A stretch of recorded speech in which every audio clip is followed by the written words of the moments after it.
E, cara, vamos falar agora da sua trajetória. Você começou ali como estagiário, repórter e tal, e aí você começou cobrindo. Tô pisando no fone aqui. Ah. Desculpa. Relaxa. Você começou cobrindo quem? O primeiro clube foi o Santos. O Santos. Em 2006. Fiquei um ano só. Certo.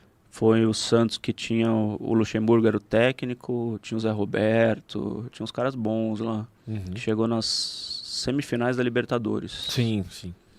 Perdeu pro Grêmio. Né? Eu até conversei com o Luxemburgo sobre isso. Faz pouco tempo, quando ele tava no Corinthians. A gente tava lembrando disso. Mas primeiro foi o Santos. Depois, 2007, 2008, Palmeiras. Aí o Palmeiras era sensacional, cara. Palmeiras de 2008.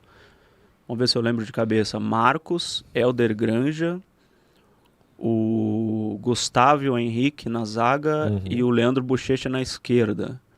Aí tinha Pierre, Martinez, Valdívia, Diego Souza, Kleber Gladiador e o centroavante? Não, Alex Mineiro. Alex Mineiro, que foi artilheiro do Campeonato Brasileiro, né? Denilson era reserva, Denilson era pra reserva. você ter uma ideia. Entrava sempre, mas era reserva. Era reserva porque tava no final da carreira, né? Sim, sim, sim. Mas era um baita de um time do Campeão Palmeiras. Foi paulista. campeão paulista em cima da Ponte Preta. Sim. Eliminou São Paulo na semifinal, né? Exato. E aí Isso pegou mesmo. a ponte lá no antigo Parque Antártica. É. E qual é o maior desafio de ser setorista de um clube pra você? Hoje em dia, que não tem mais treino, é conseguir informação pelo telefone, né? É complicado, porque você precisa incomodar, você precisa estar ligando, tá mandando WhatsApp o tempo inteiro, você não pode se acomodar, né? Porque a notícia não chega. A gente tem que ir atrás. E antes, quando a gente ia ao treino, a maior dificuldade era justamente você conseguir a notícia no ao vivo. Você tirar da boca dos caras, assim, na entrevista, era mais legal. Hoje em dia, cara, é só papo, só telefone, WhatsApp, você não vê mais ninguém, você não olha mais no olho de ninguém, então Sim. é bem difícil no sentido chato da coisa, né? Você tem que ficar enchendo o saco. mesmo. Isso foi depois da pandemia, né? Que eles começaram a fechar e aí não... Desculpa foi a pandemia, né? Aham. Eles já queriam fechar há muito tempo. Eu já ouvia dirigente falando, vou fechar, não sei o quê, vou fazer igual na Europa. Você acha que a culpa é de quem? Se tem algum lado? Da imprensa, do clube ou dos dois? Porque pra mim é dos dois. Porque tem o cara mal de ser intencionado. fechado? E tem o clube que também... Mas qual Não a culpa quer. da imprensa? Não, tem o cara mal intencionado. Vou dar um exemplo. Teve recentemente o Santos abriu um espaço na mídia lá. E uma mídia local do Santos começou a computar. Tava treino de... Não foi Santos, foi no São Paulo. Tava treino de finalização. Uhum. O fulano de tal... E era um cara que tava sendo contestado. Errou X vezes. Tudo bem. Ele falou aquilo. Ok, é uma informação. E aí as páginas hoje da internet começaram a repercutir aquilo e foram na rede social do cara e destruíram. Você não merece. Tananana. Eu acho que isso não é relevante, sinceramente. É uma opinião minha. E aí Treino, né? treino é pra Treino é você lugar pra errar. errar. É a minha opinião. Sim. Treino é o lugar do cara errar. Se ele tá num baldia, se ele tá bom, a gente também tem costume de tratar o atleta como máquina, por usar os salários que eu não concordo. Mas não são máquinas, são seres humanos. Uhum. E também tem o lado do clube de que não quer ser incomodado, não quer ser questionado, não quer ser de uma forma correta, que faz parte, é o dever da imprensa é incomodar, é perguntar, é falar. Você vê nas entrevistas coletivas hoje, por exemplo, ninguém quer ser perguntado. Se você questiona, você está sendo errado. Então eu acredito que é um pouco dos dois lados. Queria saber de você. Essa questão do jornalista que vai lá e não se comporta, né, entre aspas, né, o cara, já aconteceu em alguns clubes em que eu tava, do jornalista dar jogada ensaiada no jornal, né, de falar que o cidadão chuta o pênalti na direita, que o outro chuta de pé esquerdo, tal, já aconteceu. Mas eu acho que tem como clube se prevenir em relação a isso, porque isso você vai lá em Brasília, na política, tem a mesma coisa, o cara tá lá na Câmara dos Deputados lá, ele vê coisas, né, que às vezes se ele falar atrapalha alguma coisa, tal, mas isso é liberdade de imprensa. Sim. Se o cara quer fazer, faz, se não quiser, não faz. Cabe ao clube se proteger. Como que o clube se protegia antes com os treinos abertos? Tinha treinador que falava, agora eu vou treinar jogada ensaiada, vocês desliguem as câmeras, por favor, tal, vira pra trás todo mundo, as câmeras, né, que não pode mostrar. Daí, se o cara falar, é muita sacanagem, né? Sim. Daí é muita sacanagem. Eu não vi ninguém fazendo isso. Você respeita. Porque Claro. quando você é respeitado, você respeita, né? É um negócio Sim. de duas mãos. E eu já vi treinador indo para o último campo, que a gente não consegue ver direito, né? Porque você vê, mas você não ouve. Porque o Carille fazia isso. O Fábio Carille, ele falava... Você tem aquele lá no final, do lado do muro, né? Porque ele falava, eu grito, eu xingo, não sei o quê, daí vocês vão ficar colocando que eu xinguei jogador tal, não sei o quê. Então, ele ficava lá no fundo e a gente não ouvia nada. Normal, não tem problema nenhum. Ou até fechar alguns treinos, né? Específicos, né? Sexta-feira vai ter um coletivo visando o jogo de domingo, então tá fechado. Beleza, normal. Agora os clubes resolveram fechar tudo. Eles fecham até treino físico, então... Tem representação que poderia ser aberto, pelo menos, né? Pois eu acho que é totalmente errado por parte do clube. O Tite ganhou tudo no Corinthians, fechou 2 treinos na vida, né? Os outros treinadores também que passaram antes. E agora parece que com o treino fechado é tudo maravilha. E até o torcedor fica a favor, né? Que o torcedor acha que o jornalista está lá para sacanear o clube, para não sei o quê. Mas, ao mesmo tempo, o clube acomodado é ruim para o torcedor. Sim. Sim. Porque o jogador pode andar no treino, pode chegar bêbado. Vários jogadores eu já vi que chegaram bêbados, foram lá para glicose, né? E a gente estava lá e via aquilo. E o cara, na próxima vez, não ia chegar assim, perto da imprensa. Eu sei de treinador que já chegou bêbado, enfim. E o clube fechando... Tudo isso pode acontecer e o torcedor só vê o time quarta e domingo. É Então, muito ruim. o jogador tal tá mal, por que será? Ou então o cara tá gordo, por que será? E você não vê que no treino tá acontecendo aquilo. Então acho que acaba sendo ruim pro torcedor. Sim. Mas o torcedor só vê o lado que o clube quer passar, né? O jornalista tá lá pra sacanear. Até a aspas, essas coisas, né? Que é o clube que passa. Exato. Então, não sei, acho que não tem jeito, é um negócio que não dá pra lutar, acho que não vai voltar ao que era, mas eu acho ruim pro clube, porque justamente a imprensa tá lá, que nem diz o Vessone, pra incomodar, porque quando você incomoda, quando você fala o que tá errado, eles coisas consertam, mudam, né? e aí daí é bom pro torcedor, isso. Sim. O clube não devendo nada pra ninguém, fazendo o que quer, sem Fica fácil, ninguém lá né? pra ver os erros, acaba virando... Né, de qualquer jeito, vou andar, vou fazer um churrasco aqui na quinta-feira, tem jogo sábado, mas tô a fim de fazer um churrasco no meio do campo aqui, ninguém tá vendo, né? Não, esse discurso é muito fácil de ser vendido pelos clubes, né, em relação à imprensa, mas também tem que ver o lado que a imprensa é quem faz essa conexão da informação do clube pro torcedor, né? Sim. Que é importante ter essa troca. Então, é isso, o torcedor, no fim das contas, acaba perdendo de saber disso do dia a dia. Fica, às vezes, né, refém das TVs de cada clube, que, né, mostram ali um bastidores, mas claro que vai ser tudo bastante O bastidores que eles enfeitado querem ali, mostrar, né? O lado que quer ser mostrado, né? É complicado, eu entendo, eu já tive dos dois lados e eu entendo um pouco dos dois lados, mas eu não concordo também com o fechamento. Eu acho que tem que ter pelo menos 2 treinos na semana ali, a reapresentação e algum ali no meio da semana para ter. O Luxemburgo começou a fazer isso, né?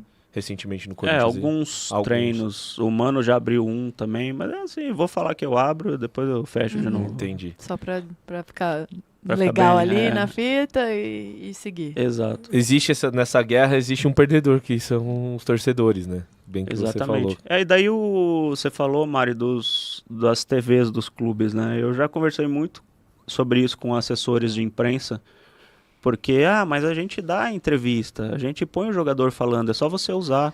Daí tá lá o jogador, eu espero ganhar no domingo, porque isso vai ser legal. Nossa.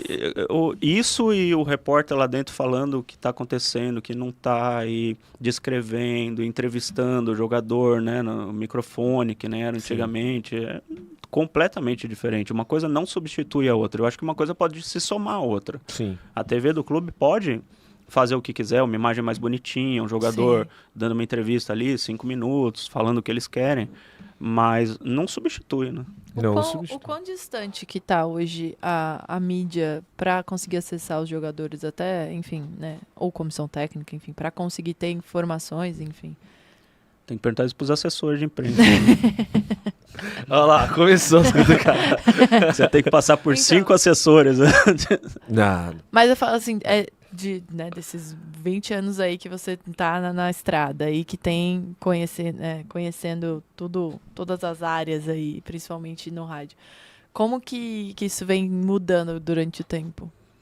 Vai ficando cada vez mais longe, longe, longe, longe. Eu lembro que quando eu entrei, os jornalistas mais antigos falavam, pô, antigamente a gente acabava o treino, a gente entrava dentro do campo, no final do treino, conversava com o jogador, saía para almoçar, saía para padaria com o Sócrates, com não sei quem, com não sei quem lá. Eu falava, caramba, né? E hoje tá tão fechado. E hoje eu olho para lá, pro meu começo e falo, caramba, era tão bom ali. Então o negócio vai caminhando. Porque antes, quando eu comecei, você podia falar com o jogador, você só não podia entrar no campo, mas quando o jogador saía do treino, você podia falar chamar com ele, conversar com ele. Exato. E hoje é impossível, né? Hoje você pega o jogador na zona mista, com 2 assessores atrás, olhando, e meio que, né? Ou quando o assessor não vai lá, né? Antes da entrevista, você fala isso, fala aquilo. E para você falar com o jogador fora da zona mista, é quase impossível. É muito difícil, muito difícil. Você fala com o assessor, você fala com o empresário, você fala... Tem jeito de você saber. Né? Tem formas de você chegar ali no jogador tal, para você pegar informação, inclusive informação de treino, né? Mas não é com o jogador diretamente, é muito difícil. E aí tem um ponto importante nisso, eu entendo isso, entendo o lado do assessor também, mas porque muitas vezes você tem que fazer coisas que você não quer fazer, igual no seu trabalho, em qualquer trabalho, mas você tem que fazer. Mas eu acho que isso é um ponto importante do que a gente está conversando, sobre como o futebol, de um modo geral, as pessoas estão mimadas, né? E aí você vê na coletiva de imprensa uma guerra. É um apontando o dedo na cara do outro e todo mundo já vem armado e tal. E a gente vê que cada vez mais estão despreparados. A real é essa. O cara não consegue aceitar uma crítica, o cara não consegue entender que às vezes ele não tá no momento bom. E tem muita gente que passa do ponto da crítica. E eu acho que o grande problema é o poder das redes sociais. Eu acho que hoje tem página do Instagram com mais poder e mais entrada em clube que muito jornalista. Isso é muito errado. Sim. Então talvez também seja esse ponto. Mas a forma como é lidado o futebol hoje eu acho muito tóxica. Mas a coletiva, esses problemas que dão na coletiva, para mim, é falta de convívio. Também. Porque, por exemplo, o cara vai entrevistar o Abel. Ele só fala com o Abel, o Palmeiras joga uma forma dentro. Então vamos dizer que jogue dentro uma vez por semana. Então ele só vai falar com o Abel aquela meia hora, uma vez por semana, ele tem direito a uma pergunta, porque quando você faz a pergunta o cara já tira o microfone, né? Tem gente que fala, por que você não retrucou? O microfone já está do outro lado. Então ele não tem o convívio com o cara, ele tem aquela meia hora para tirar uma resposta, daí ele vai naquela que ele pensou a semana inteira, hoje eu se consagro. E antigamente você falava com o cara todo dia, com o técnico, fora do ar. Né, você conversava, batia papo, perguntava por que você escalou esse, não escalou aquele, por que não tirava dúvida. O técnico sabia quem era quem era mal intencionado também. E quem estava fazendo o trabalho. Sim, também. Já tinha esse acompanhamento diário, né? Quem falou isso pra gente foi o Casão. Ele falou, pô, os caras na época que a gente jogava lá na Fazendinha, tal, treinava, o Henrique, ele deu um exemplo, o Henrique Guilherme, ele ia lá, às vezes ele falava uma crítica, mas ele tava comigo tomando uma hora atrás. O Henrique é dos que falavam que eu na padaria com o e o Casão confirmou, ele até deu um exemplo. E falou, cara, e eu sabia que realmente não tava bem. Eu ficava pensando, pô, realmente não joguei bem. Porque se esse cara, né, veio e falou e deu a crítica dele pra cima de mim, é porque ele acompanha. Eu sei que ele tá aqui comigo e que ele tá pras coisas boas e ruins. E você sabe quem também tá aqui. E sabe que tá querendo que. E eu já falei pra vários dirigentes, no caso do Corinthians, que é o clube que eu cubro, né? Ex-presidentes, o presidente atual também, que quanto mais você tá perto, mais difícil é você criticar alguém. E quanto mais você tá longe, mais fácil é você criticar. Exato. Por exemplo, se eu vou criticar esse copo aqui e eu tô longe, eu nunca falei com ele na minha vida, eu posso falar, esse copo é horrível, esse copo não sei o quê. Se ele estiver perto e eu fico conversando com ele todo dia, eu vou criticar. Não vou ser hipócrita, mas eu vou falar, esse copo é feinho. Ele não é horrível. Eu vou ter mais jeito. É um feio arrumadinho.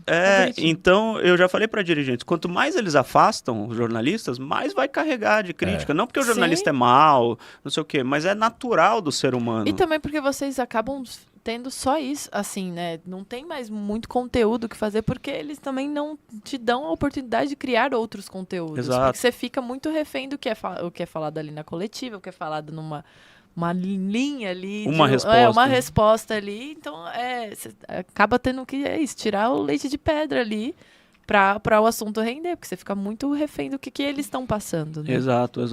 É o que eu falei, é natural do ser humano. Quanto mais distância você dá, menos intimidade você tem, mais você vai falar coisas assim que às vezes a pessoa não gosta, né? Porque você tem mais liberdade. Sim, E você se não você tá sabe que você vai ver o envolvido. cara no outro dia, que você vai falar com ele, que você vai tomar um café com o cara, você vai falar, porque essa é a função do jornalista. Eu não vou deixar de falar porque o cara é meu amigo. Eu nunca fiz isso. Mas você vai falar com aquele, né? Você vai dando aquele jeito ali, não vai usar palavras que o cara vai se ofender, ou que o cara não goste, ou que o cara vai te cobrar depois. Você vai falar o que eu falaria de você, o que eu falaria de você, sabendo que a gente tá aqui junto e depois vai tomar um café, sei Sim. lá. Sim. E tem um ponto, a gente tá falando sobre coletiva, eu vou aproveitar esse gancho. Existem muitos problemas de coletiva em vários técnicos e times diferentes. O Lucha sempre tem algum atrito, a Abel sempre tem algum atrito. Os gringos, de modo geral. Vitor Pereira tinha atrito toda vez com todos os jornalistas. E recentemente o Renato Gaúcho deu uma resposta para um repórter que eu achei totalmente desnecessária. Ele fala, pô, eu vou chamar você para treinar meu time, porque o cara questiona sobre o padrão tático do time, né? E o cara não tá lá. Você acha que esse problema é mais essa questão da distância ou existe algum outro problema? Porque dos dois lados está armado, porque também a mídia também já vem armada, preparada para borrachada, falando, não vou tomar sozinho. Então eu tenho uma pergunta, eu vou dar a pergunta. E eu não lembro quem veio aqui, acho que foi o Razan, ele falou, cara, hoje tem muita questão da pergunta com assinatura, né? O cara quer falar porque o padrão tático e tal, e às vezes a melhor forma é, por que o time não jogou bem? Tem Sim. isso, né? O que você acha sobre essa questão de coletivo? Eu acho que é isso, é a distância, né? As pessoas não conversam mais. O Luxemburgo, uma coisa muito legal dele é que acabava a coletiva dele, ele ainda parava para conversar com a gente. O que hoje é um negócio de outro mundo, assim. E antes era tão normal e hoje é de outro mundo. A maioria dos treinadores hoje acaba a coletiva, você olha, piscou, o cara não tá mais lá, né? Não vai pro vestiário. Já saiu, o assessor puxou ele pela camisa. Já tá jantando com a família. já. Exato. E o Luxemburgo, ele conversava, que eu falei que eu conversei sobre o Santos com ele Sim, e tal. sim. E aí você cria um bom relacionamento com a pessoa. Você pode criticar. Eu critiquei muito o Luxemburgo, mas é diferente de quando você nem conhece o cidadão. Por exemplo, o Abel. Pelo que eu vejo à distância no Palmeiras, os repórteres que estão lá só têm contato com ele na hora da coletiva. Né? Não tem uma conversa, não tem um bate-papo. Outro dia eu vi o Alexandre Silvestre da Gazeta, deu pra ver na imagem da televisão ele puxando o Abel de lado, porque o Ale é cara de pau pra caramba, né? Então ele puxou o Abel pra falar alguma coisa ali, mas isso é muito difícil. Então acho que essa questão dos técnicos de ter bate-papo ou bate-boca, seja, é muito por causa dessa distância, né? Você tá falando com uma pessoa que você nunca viu, que você não vai ver de novo, né? Ele só vai aparecer daqui uma semana também super bloqueado, blindado, né? Você não pode, quase que você não pode tocar no cara, assim. É difícil. É uma simbiose muito doida. Eu vou dar um exemplo. Você falou, tal, não sei o quê. Lá no clube que eu trabalho, no Água Santa, eu sempre tentava trazer, porque pro clube é muito bom. Quanto mais tem mídia, melhor. E no final ali, das quartas pra frente, a gente abria 2, 3 treinos por semana. Começou a abrir e tal, e aí, quando a gente ganhou a final, foi uma estratégia de tipo assim, cara, se a gente trouxer muita gente pra cá, vão achar que tá num oba-oba. A gente fez um fato histórico, a gente ganhou do Palmeiras, que era o melhor time da América Latina até então, 2-1, cara, você tem que focar e tal, então, vamos tentar, né, dar uma amansada nas entrevistas, isso faz parte do futebol, é importante. Também se você aparece muito, nesse caso, é prejudicial. Sim. E, cara, teve jornalista aí de rádio que desceu a linha. Como assim? Vocês estão fechando? Que é um absurdo e tal. Pô, o cara não entendeu que a gente sempre abriu, a gente sempre chamou outro. Então, Mas não dá pra conversar com esse jornalista? não, conversamos, mas não adiantou. Mas No Entendi. dia seguinte ele pau de novo. Daí é Mas você tá complicado. entendendo? Eu acho que o meio tá muito desgastado. E Todo mundo armado, né? se a gente não ceder um pouquinho dos dois lados, vai continuar do jeito que tá, que pra mim é ruim. Pra mim vai piorar. Vai piorar. tende Daqui a a pouco não piorar. vai ter mais coletiva, não vai ter mais Não, nada. se tiver mais coletivo, Não. pelo amor de Deus. Só Porque é o sair único as jeito do notas. torcedor, né? Mas é o caminho, né? Se você vê a linha do tempo, qual que é a tendência? Não tem mais coletiva. Porque é a única coisa que sobrou, né? O respingo que a gente tem é a coletiva do técnico. Não Daqui tem a que pouco. fazer. E os técnicos já estão reclamando disso, né? Sim. Já estão reclamando de dar coletiva. Pô, acabou o jogo. Antigamente o técnico chegava super disposto ali e tal. Sim. Eu lembro do Jair Ventura, ele chegava com todos os dados da partida, tinha números estatísticos e tal. Ele falava, ele sabia mais que a gente, assim, era muito engraçado. E hoje o Mano, ali agora em Cuiabá, eu tava vendo a coletiva dele, não tava lá, mas tava vendo, durou 5 minutos, acho que não tinha repórter, não tinha ninguém. Sim. pouquíssimas pessoas, e terminou ele falou, pô, que bom, durou pouco hoje. Meio que, sabe, aquela cutucadinha, assim. Então os técnicos não vão querer mais ir daqui a pouco. Tá complicado, velho. Tá difícil.